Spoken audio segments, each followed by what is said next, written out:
والصلاة والسلام على عباده الذين اصطفى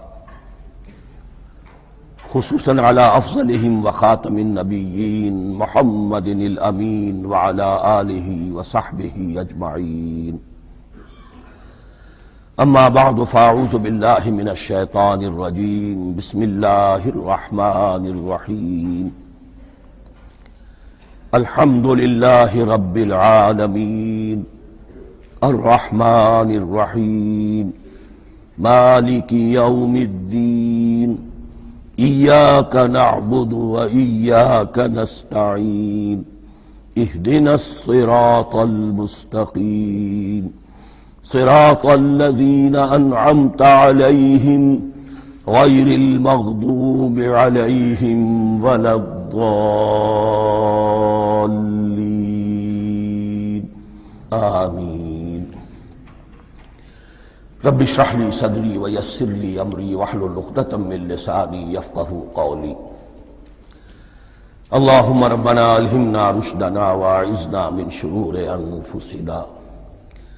اللهم أرنا الحق حقا وارزقنا اتباعه وأرنا الباطل باطلا وارزقنا اجتنابه.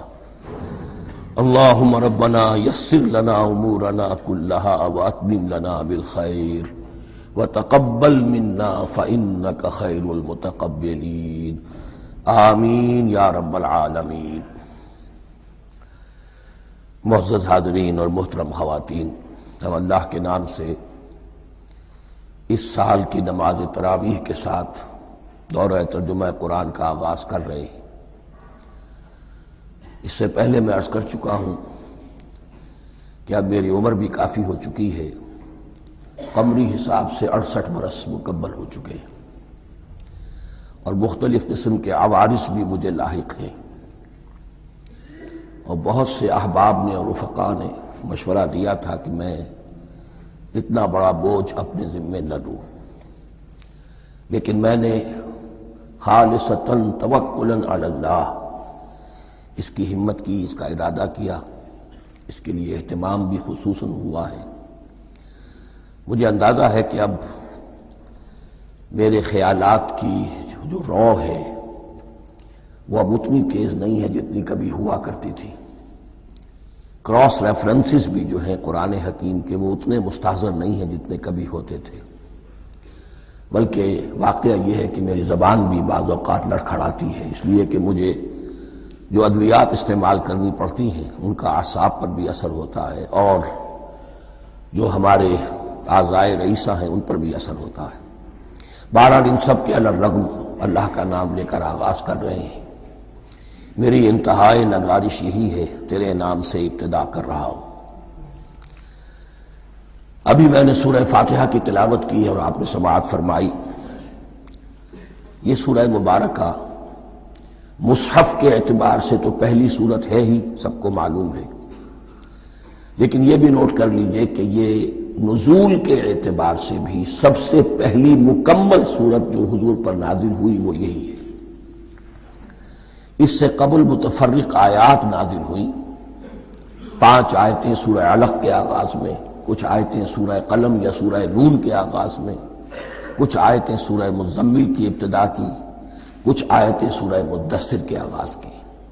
5ویں وحی تقریباً اس پر اجماع ہے کہ یہ سورۃ الفاتحہ کی ہے، اور یہ مکمل سورت ہے جو حضور پر نازل ہوئی.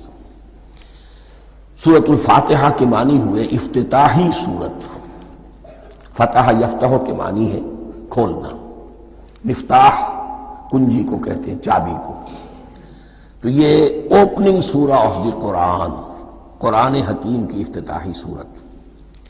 ویسے جیسا کہ میں تعارف قرآن کے ضمن میں عرض کر چکا ہوں، عربوں کا یہ مزاج تھا کہ جس چیز سے انہیں خصوصی محبت ہوتی تھی اس کے بہت سے نام رکھتے تھے.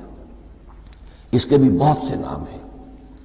سورۃ الفاتحہ سب سے عام ہے، لیکن الکافیہ، الشافیہ، ام القرآن، اساس القرآن، کم سے کم یہ 4 نام تو میں سمجھتا ہوں کہ ہر مسلمان کو مزید معلوم ہونے چاہیے، اور بھی بہت سے نام. اس سورہ مبارکہ کی بالاتفاق و بالاجماع 7 آیتیں ہیں، اگرچہ ان کی ترتیب میں کچھ اختلاف ہے. ایک رائے یہ رائے امام شافعی کی بھی ہے اور بصرہ کے جو قراء تھے ان کی بھی ہے کہ آیت بسم اللہ بھی سورہ فاتحہ میں شامل ہے، اس کا جز ہے، وہ اس کو شامل کر کے پھر 7 آیتیں بناتے ہیں، تو آخری جنہیں ہم 2 آیتیں سمجھتے ہیں، صراط الذین انعمت علیہم غیر المغضوب علیہم ولا الضالین، وہ ان کے نزدیک ایک آیت ہے۔ تو گویا کہ نتیجہ یہ نکلا کہ آیتوں کی تعداد 7 ہی رہتی ہے۔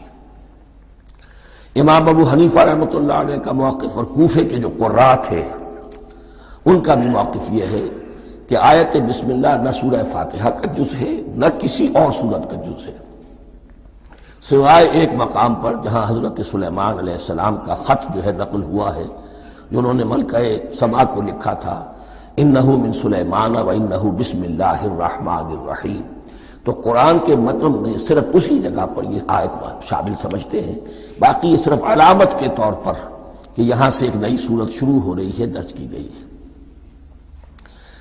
اس سورہ مبارکہ کو الصلاح قرار دیا گیا ایک حدیث میں، اس کا جو اسلوب ہے وہ دعا کا ہے، اور دعا کے ساتھ اس کی جو مناسبت ہے اور پھر اسی کی وجہ سے ہماری نماز کا یہ جزو لا ینفک بنا دیا گیا، بلکہ ایک حدیث جو میں آپ کو سناؤں گا اس میں اسی کو نماز قرار دیا گیا، الصلاح یہی ہے۔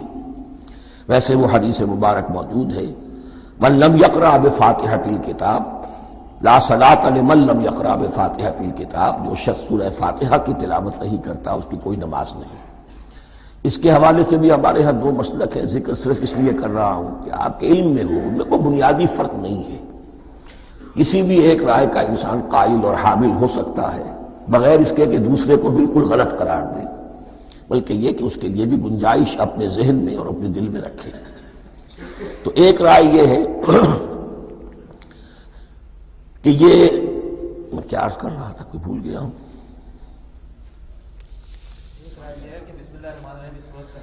جی، اور دوسری آیت یہ ہے کہ اس کا حصہ نہیں ہے، اسی اعتبار سے یہ کہ یہ سورہ مبارکہ نماز میں پڑھی جانی ضروری ہے، لا صلاۃ لمن لم یقرأ بفاتحۃ الکتاب۔ البتہ یہ اختلاف ہے، یہ بات جو میں ذکر کر رہا تھا جو ذہن سے نکل گئی، کہ آیا مقتدی جو ہے امام کے پیچھے کھڑا ہو کر جب نماز پڑھ رہا ہو تو کیا اس صورت میں بھی اس کے لیے لازم ہے کہ سورہ فاتحہ پڑھے؟ اس میں 2 رائے ہو گئی، بلکہ 3۔ ایک رائے انتہائی ہے اور وہ فقہ حنفی کی طرف منسوب ہے کہ اگر آپ امام کے پیچھے مقتدی کی حیثیت سے نماز پڑھ رہے ہیں تو کسی بھی رکعت میں آپ سورہ فاتحہ نہیں پڑھیں گے۔ ایک دوسری بالکل برعکس رائے ہے، وہ امام شافعی رحمۃ اللہ علیہ کی ہے کہ ہر حالت میں چاہے امام جہری رکعت پڑھا رہا ہو جس میں وہ بلند آواز سے سورہ فاتحہ پڑھ رہا ہو اور چاہے وہ سری رکعت ہو، ہر حالت میں مقتدی کو بھی پڑھنی ہے۔ ایک تیسری رائے بین ہے، وہ امام مالک کی ہے رحمۃ اللہ علیہ، کہ جو سری رکعت ہے جس میں کہ امام بھی خاموشی سے پڑھ رہا ہے مقتدیوں کو بھی پڑھنی چاہیے، جو جہری رکعت ہے جس میں کہ امام بلند آواز سے پڑھ رہا ہے اس میں مقتدیوں کو خاموش رہ کر پوری توجہ جو ہے سننے پر صرف کر دینی چاہیے۔ اذا قرئ القرآن فاستمعوا له وانصتوا، جب قرآن پڑھا جا رہا ہو تو پوری توجہ اس کے پڑھنے پر مرکوز